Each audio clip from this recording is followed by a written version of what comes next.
Bismillahirrahmanirrahim. Assalamualaikum warahmatullahi wabarakatuh. Kita lanjut pembahasan kita sebagaimana hari-hari biasanya berkaitan dengan pembahasan pemikiran Nurholis Majid yang di dalam seminggu ini kita akan terus memberikan video-video berkaitan dengan pemikiran beliau, tidak lain hanya untuk mengembangkan khasanah pemikiran keindonesiaan dan keislaman agar generasi kita, masyarakat kita bisa mengambil hikmah atau pemikiran tentang kebangsaan ini dan keislaman ini dalam kehidupan kita sehari-hari. Pada pertemuan yang lalu kita sudah membahas bahwa efek iman itu berkaitan dengan pembebasan. Jadi orang-orang yang bebas akan melakukan pembebasan. Orang-orang yang tidak bebas tidak mungkin ada sebuah kerja-kerja pembebasan, sebuah kerja-kerja sosial yang muncul dari keimanan yang kuat. Di dalam sosial selalu perdebatannya, di dalam kerja-kerja aktivis misalnya, orang selalu hadir di dalam sebuah dikotomi dan pertanyaan kapan orang itu mulai bertindak, kapan juga orang itu mulai bergerak. Dilihat dari kritik-kritik para aktivis pada intelektual itu selalu berkaitan kapan intelektual itu turun hadir di tengah-tengah masyarakat. Dan kritik-kritik para intelektual juga selalu berkaitan dengan sesuatu dalam dunia kehidupan aktivis, bahwa jangan sampai terlalu dini di dalam kehidupan bermasyarakat sampai ruang-ruang intelektual itu tidak menjadi fondasi. Tentu dari dua model berangkatnya itu berbeda. Satu dalam bangunan pertama adalah sisi intelektual, satu bangunannya adalah aspek gerakan. Tetapi kalau kita melihat di dalam pemikiran keislaman Cak Nur ini, di dalam Islam doktrin dan peradaban, bahwa kemampuan orang melakukan pembebasan itu adalah orang yang meyakini Allah Subhanahu wa Ta'ala sebagai sebuah iman yang muncul dari akal dan hati nurani. Jadi banyak sekali kita mengatakan bahwa kita ini adalah orang-orang yang beriman, tetapi banyak orang-orang yang beriman itu selalu merusak sosial, ya. Kita tidak memungkiri bahwa iman itu memiliki kekuatan, tetapi kita juga tidak bisa menafikan bahwa orang-orang yang korupsi di tingkat nasional sampai daerah ini kan orang-orang yang beriman semua. Apakah itu beragama Nasrani juga beriman kan pada Tuhan-Tuhan mereka, dan teman-teman yang Islam juga kan bertuhan dan beriman pada Tuhan-Tuhan mereka, dan itu jatuh pada sebuah tindakan yang tanda kutip amoral dan tidak manusiawi.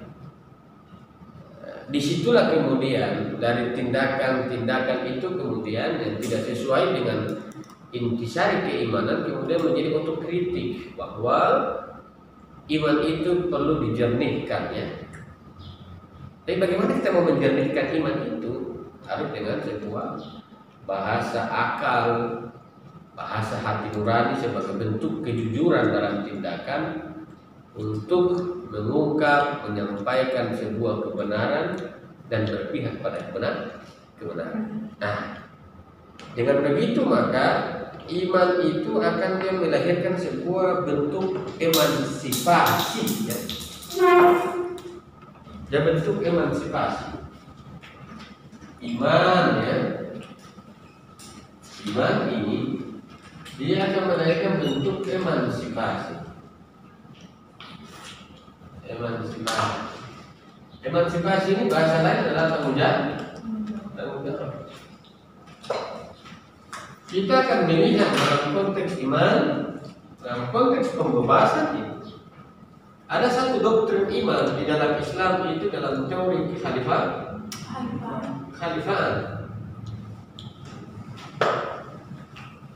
Dalam konteks khalifaan itu ada ya, dalam Islam itu doktrinnya adalah berkaitan dengan khalifah.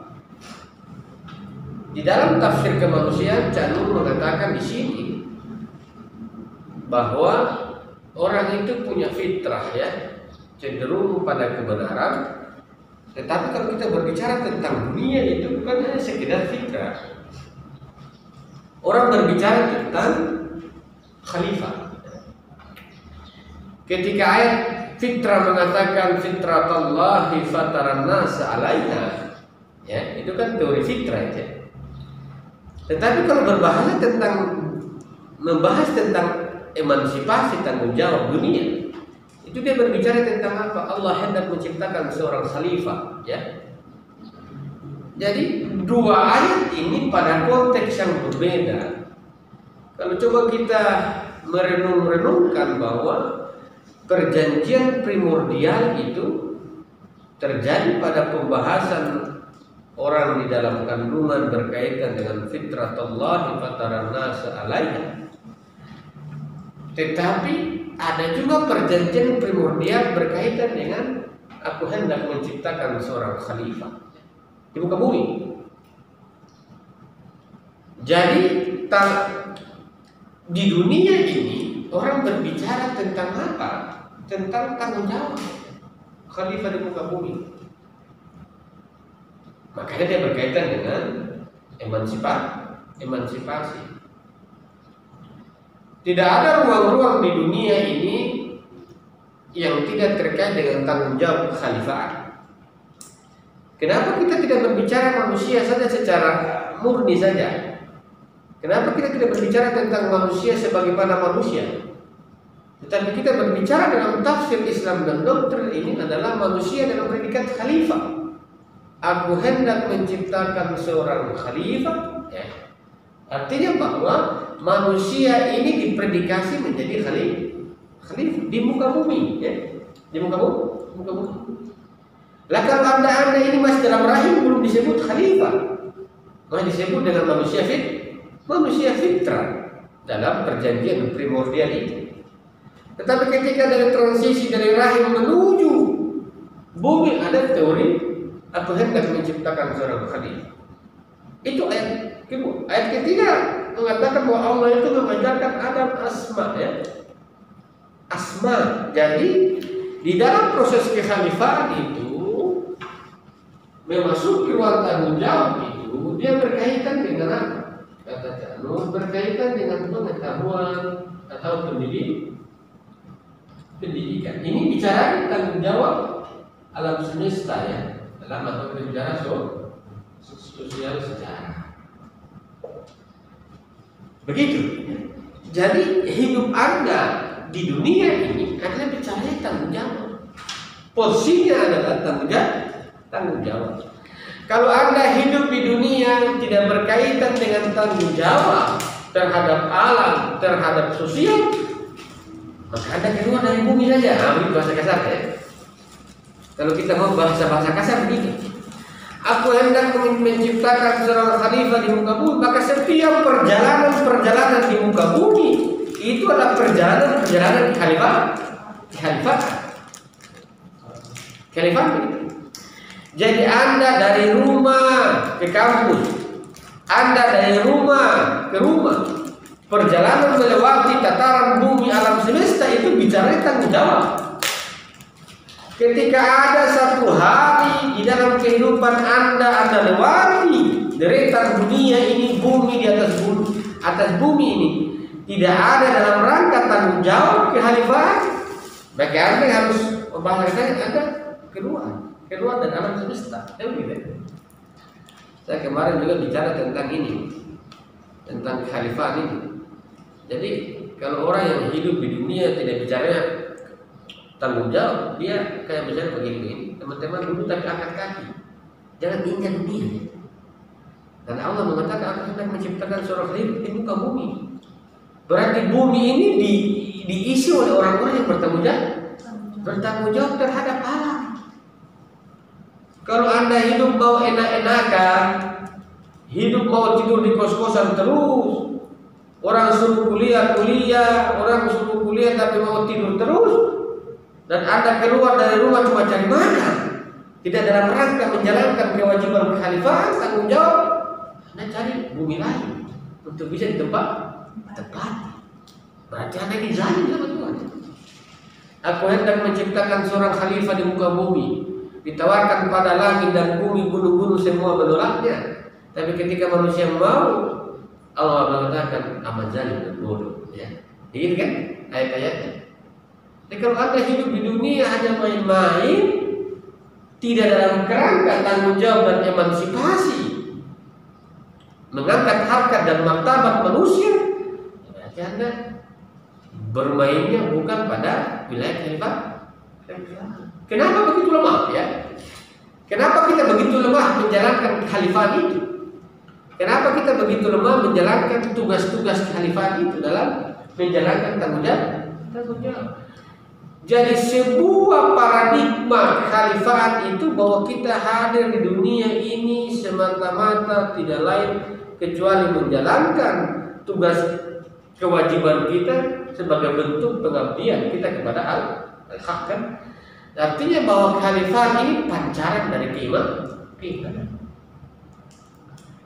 Bagaimana orang bisa berbicara tentang dunia bukan dalam rangka tanggung jawab emansipasi? Dikatakan di sini bahwa problem yang utama kenapa kita lemah ya, kita begitu sulit di dalam menjalankan kewajiban kekhalifahan karena ada yang disebut dengan apa? Syirik, ya? Politeistik. Politeistik ini kan orang-orang yang menyekutukan Tuhan kan? Menyekutukan Tuhan. Misalnya contoh, teman-teman itu tidur saja, kerja tidur begitu. Sehari tidak pernah menjalankan roda kekhalifahan, misalnya tanggung jawab sama sosial, membersihkan sampah-sampah, tidak begitu misalnya. Teman-teman disebut dengan syirik. Politeis ini begini. Oh, saya beriman kepada Tuhan, tapi tindakan Anda kan tidak mencerminkan kekhalifahan. Ini disebut dengan politeistik, musyrik, ya. Musyrik ada mahasiswa begitu. Jadi kita tidak berbicara bahwa Anda menyekutukan Tuhan, bahwa Anda ini tidak percaya Tuhan, Anda percaya Tuhan yang lain. Nah, itu kan selesai masalah itu kan. Tetapi berkaitan dengan emansipasi, ini adalah berkaitan dengan tauhid praktis. Jadi apapun Anda mengimani kepada Allah, tetapi ketika di dalam kehidupan itu kekhalifahan, tugas-tugas kekhalifahan di dalam tanggung jawab dia terhadap alam dan sejarah tidak terlaksana, kata musyrik itu. Hanya orang-orang yang musyrik yang tidak menjalankan tanggung jawab kemanusiaannya, hanya orang-orang yang syirik yang tidak menjalankan tanggung jawab ekologinya, dan hanya orang-orang yang musyrik yang tidak memberikan tanggung jawab ketuhanan pada alam semesta. Politeistik kan? Politistik ini berat ya, berat. Makanya kemarin sudah dikatakan dalam iman dan kebebasan itu kan, salah satu untuk memurnikan politeistik selain ateis itu harusnya kembali kepada Islam yang berasaskan akal ya. Akal artinya bahwa iman bukan sekedar kita bilang saya percaya Tuhan, begitu kan? Kayak anak TK itu saya percaya Tuhan, begitu. Tetapi iman di dalam Ca'anur ini adalah sebuah kesadaran diri, keinsafan diri, sehingga iman itu menyebabkan dan berkonsekuensi pada apa? Ketundukan dan kepasrahan pada kebenaran. Kalau ketika Allah mengatakan aku hendak menciptakan seorang khalifah di dalam bentuk emansipasi, berarti Anda harus tunduk itu. Anda harus tunduk. Kalau Anda tidak tunduk berarti tidak beriman. Karena iman itu bukan sekedar percaya. Di dalam kemurnian iman melalui persaksian kepada Tuhan tidak ada Tuhan selain Allah, itu berarti bahwa Anda pasrah. Tidak ada kepasrahan kepada yang lain kecuali Allah. Kalau itu bentuk keyakinannya, maka itu kemudian berkonsekuensi pada jiwa manusia berkaitan dengan kepasrahan. Kepasrahan ini kan disebut dengan Islam, kan? Nah, iman itu kan aman dan lain sebagainya. Jadi politeistik di dalam sanubari kita itu ada dikembalikan kepada iman yang murni. Iman yang murni itu hentikan dengan dalil-dalil orang tua. Oh, orang tua saya Islam itu satu faktor sejarah dan bisa dibantah. Tetapi seringkali yang ini adalah jebakan-jebakan yang membuat kita tidak merdeka, ya. Membuat kita ini tidak masuk dalam ruang pembebasan sosial. Padahal iman ini kan harus mengangkat orang pada derajat pembebasan sosial, emansipasi. Maka dia harus didukung oleh sebuah logika keimanan yang bersih. Dan logika keimanan yang bersih itu harus sampai pada keinsafan diri, sehingga kehidupan dia, jiwa dia betul-betul dalam kepasrahan. Kepasrahan terhadap apa? Terhadap kebenaran, dan itu dilakukan dalam sikap hidup yang jujur. Kita sulit melihat bahwa keislaman Indonesia ini kalau tidak dibangun dalam kerangka iman, ya, Nur, ya, iman. Karena orang Anda mau berbuat sesuatu di sosial ini kan ada banyak sekali tekanan, ya, tekanan dari si A, dari si B, dari si C, dari si D, kan banyak, kan? Anda mau lepas itu sulit. Dari tekanan ini sampai kita juga sulit melakukan sesuatu karena terlalu banyak tekanan. Ini semua bisa dilepas dengan sebuah bahana, dengan sebuah keimanan yang benar-benar dan keimanan yang sungguh-sungguh. Jadi emansipasi itu bisa lahir, kekhalifahan itu bisa jatuh, bisa terlaksana di dalam kehidupan kita berbangsa dan bernegara, dalam kehidupan sosial. Dan ini berkaitan dengan apa? Mengangkat harkat dan martabat manusia. Itu mas kekhalifahan ini kan di sini. Dia mengangkat tentang harkat dan martabat.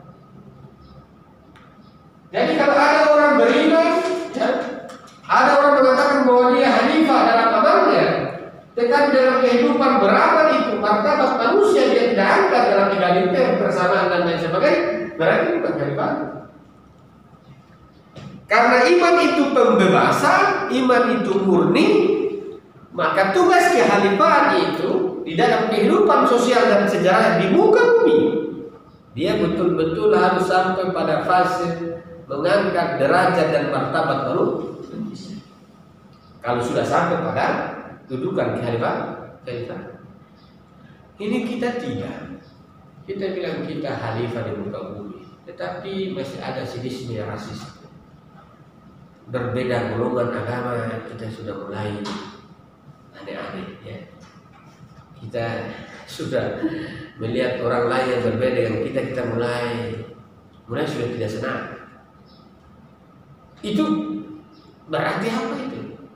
Itu ada politeistik dalam diri. Karena yang disebut dengan iman kan cuma berkaitan dengan Tuhan, ya. Dan Tuhan saja kebebasan itu. Jadi kalau kita juga bisa mengukur sejauh mana kita ini bebas dan sejauh mana kita ini betul-betul menjalankan tugas kekhalifahan. Kalau Anda hidup di tengah-tengah masyarakat dan Anda masih iri, nah, itu kekhalifahan ini khilaf. Lama-lama jadi khilafah. Jadi kan terlalu banyak khilaf itu, ya, terlalu banyak ini. Melihat agama lain yang berbeda keyakinan kita mulai sudah tidak senang. Dia kayak mulai gelisah hidup. Anda hidup di tengah-tengah masyarakat berbeda warna kulit, berbeda ras, berbeda golongan, berbeda suku, tiba-tiba membuat Anda berlaku tidak adil pada orang-orang yang berbeda golongan dengan Anda, berarti Anda tidak jatuh pada tujuan kekhalifahan dalam emansipasi berkaitan dengan mengangkat martabat manusia. Artinya orang-orang yang menjalankan tugas khalifah di muka bumi adalah orang-orang yang melihat manusia ini sama. Sampai pada posisi itu, ketika kita mengatakan bahwa manusia ini semua sama, Anda didukung oleh sebuah semangat tauhid yang betul-betul Anda imani. Bukan sekedar iman di bibir, bukan sekedar iman saja begitu, tidak. Betul-betul iman itu terpatri dalam jiwa Anda yang bisa menggugah hati nurani Anda, sehingga hati nurani Anda itu betul-betul menjadi bahasa kemanusiaan di tengah-tengah Anda meletakkan arti kekhalifahan, Anda meletakkan arti tanggung jawab sosial. Salah satu sosial dan sejarah kita dalam kekhalifahan mengangkat harkat dan martabat manusia. Kenapa itu menjadi penting? Karena ini masalah kita, ini paling utama. Kita melihat abad jahiliyah, bicaranya rasis. Dari Quraisy dengan yang lain, Quraisy paling terpandang kan? Kita bicara Afrika dan Eropa, orang-orang Eropa, negara adidaya berkulit putih mengatakan bahwa orang Afrika ini ras kedua. Orang-orang Eropa melihat Asia Tenggara mengatakan ini dunia ketiga. Orang-orang yang kotaknya sebelahnya itu kosong. Itu kan berarti kita tidak berada dalam sebuah lingkup kemanusiaan dan martabat manusia yang sama. Sebelum kita berbicara tanggung jawab yang lain, kita harus meletakkan manusia itu pada kemanusiaan mereka. Dan kemanusiaan mereka itu harus mereka menemukan harkat dan martabat dari setiap perilaku manusia. Siapapun manusianya harus diletakkan dalam tanggung jawab kita, emansipasi kita dalam sosial. Mereka harus merasa dalam setiap tindakan kita, setiap aktivitas kita, mereka berdampak secara martabat dan martabat kemanusiaan mereka tidak diganggu. Martabat manusia mereka ditemukan dan martabat manusia mereka tidak merasa direndahkan. Kalau Anda di dalam sosial Anda melakukan sesuatu, tetapi perilaku Anda itu seperti menjatuhkan orang, berarti ini bukan khalifah. Ini disebut dengan khilaf. Lama-lama khilafah. Jadi kalau tindakan Anda tidak mencerminkan martabat kemanusiaan orang terangkat, berarti ini bukan khalifah. Khilaf, lama-lama hilaf. Bahaya. Jadi kalau Anda niat membangun negara misalnya, tapi kehidupan Anda itu melihat agama lain yang lain sudah kayak sinisme, ini bukan khalifah. Ini tidak mencerminkan kekhalifahan di dalam ayat yang dimaksud. Aku hendak menciptakan seorang khalifah. Martabat manusia itu harus hidup, tumbuh di dalam aktivitas Anda sebagai manusia. Jadi tidak ada lagi yang disebut dengan sekat-sekat golongan. Golongan misalnya saya adalah Islam ya. Teman-teman yang lain bukan Islam misalnya. Saya misalnya dari timur, teman-teman yang lain dari barat misalnya. Tetapi tindakan kekhalifahan tidak bisa mencerminkan Anda dari mana, tidak bisa mencerminkan Anda keberpihakan pada golongan mana. Tetapi sebagai sebuah keyakinan Anda pada tauhid dalam aspek emansipasi, aspek tanggung jawab sosial, perbuatan itu Anda letakkan berlaku sama pada seluruhnya. Dan di dalam aspek sosial, derajat manusia dalam kekhalifahan, dalam tanggung jawab kehidupan itu, orang juga menemukan martabat mereka. Ini tidak. Kita baru berbuat satu kali, baru membantu masjid 3 juta, kemudian bilang, nah, lihat saya kan, boleh kan, begitu kan? Indonesia kan begini, dia baru membantu saya, dia sumpah di masjid untuk bangunan kan? kasih tahu nih Pak Imam, coba sampaikan bahwa si A bantunya 3 juta bahwa tanpa nama, tiba-tiba di luar, nah saya 3 juta Pak, siapa lagi yang mau lawan? Nah, itu kan sudah nanti orang yang mau kasih 100 ribu juga malu kan. Artinya ini kan perbuatan kita baik, tetapi ini merusak kemanusiaan. Tentu baik, tapi merusak kemanusiaan. Kalau perbuatan ini ada model-model begini, berarti dia tidak muncul dari keimanan yang murni. Ini orang-orang politistik, orang-orang syirik yang berjubah agama, orang-orang musyrik yang berkopiah Islam, orang-orang musyrik yang berpakaian koko, orang-orang musyrik dengan mengeluarkan bahasa-bahasa agama, bantuan-bantuan sosial, tapi sejatinya dia tidak berangkat dari iman yang murni. Karena iman yang murni itu harus sampai pada derajat di mana aktivitas sosialnya itu masyarakat yang lain, manusia yang lain mendapatkan harkat dan martabat mereka, dan memang tugas kita adalah egaliter dan melihat manusia itu sama dan dari tindakan kita.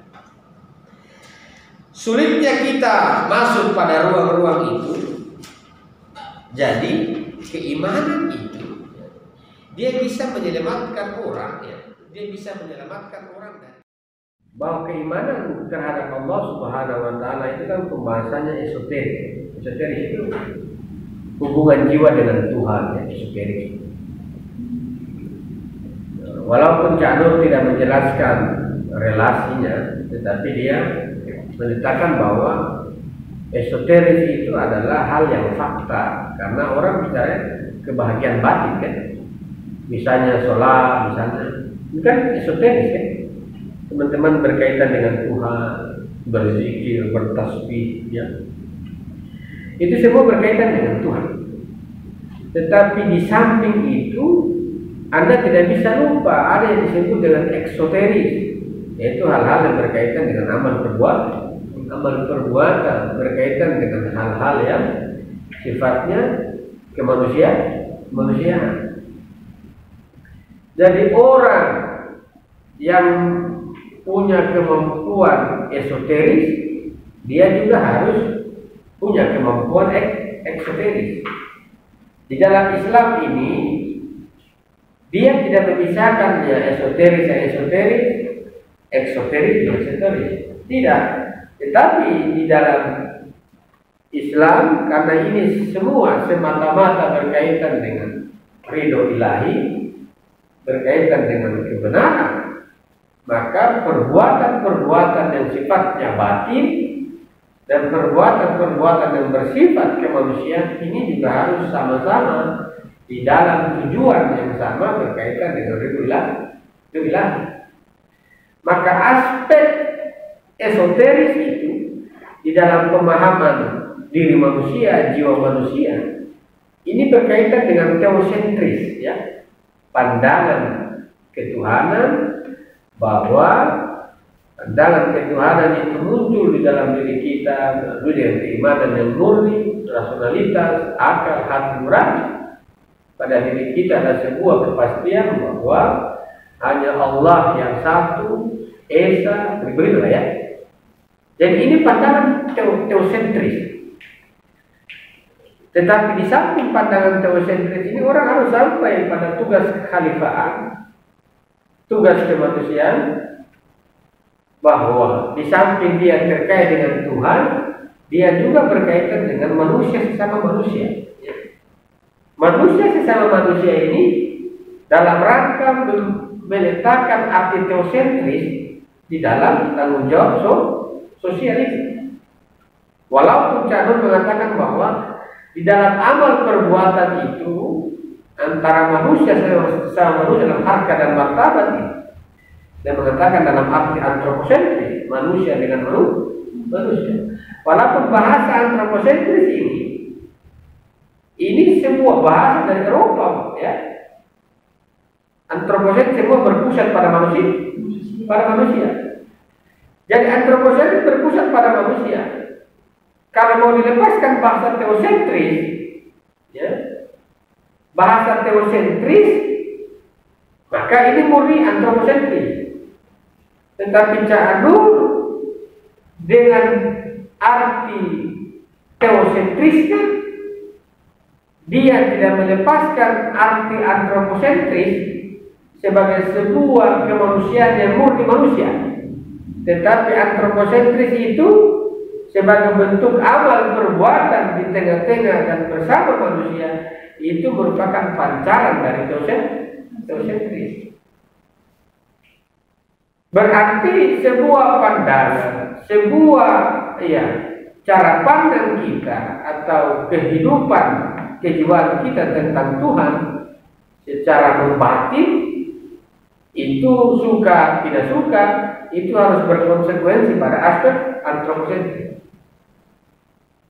Pandangan kita tentang Tuhan, memurnikan Tuhan, mentauhidkan Tuhan, membersihkan Tuhan dari segala predikasi-predikasi yang tidak sesuai, agar jiwa kita ini tenang dan bebas. Dari situlah kemudian melahirkan bahasa-bahasa kemanusiaan manusia dengan manusia dalam arti antroposentris. Dari efek esoteris, efek teosentris itu berefek pada mana? Eksoteris dan arti dalam arti antroposentris. Tapi antroposentris ini bukan dalam rangka melepaskan aspek ketuhanan sebagaimana Eropa. Tapi antroposentris ini hanyalah perwujudan Tuhan di dalam tingkah laku kemanusiaan bagi orang-orang atau manusia-manusia yang dilingkupi dirinya dengan keimanan. Tanpa keimanan, maka antroposentris ini akan menjadi sebuah candu.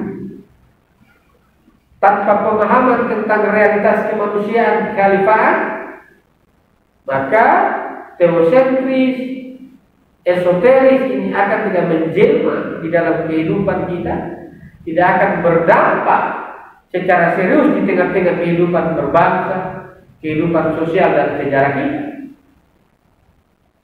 Di samping pemahaman kita, keimanan kita tentang Tuhan, maka manusia juga harus menyadari tugas kekhalifahan, menyadari tugas sosialnya, agar pengejawantahan teosentris pada antroposentris sebagai kekhalifahan itu benar-benar terwujud. Jadi aspek teosentris itu akan mendukung orang meletakkan dan disebut dengan emansipasi. Maka dalam pandangan keislaman, dalam arti Cak Nur ini, orang-orang yang beramal itu dia tidak terputus hubungan dia dengan Allah. Sekian dari saya. Assalamualaikum warahmatullahi wabarakatuh.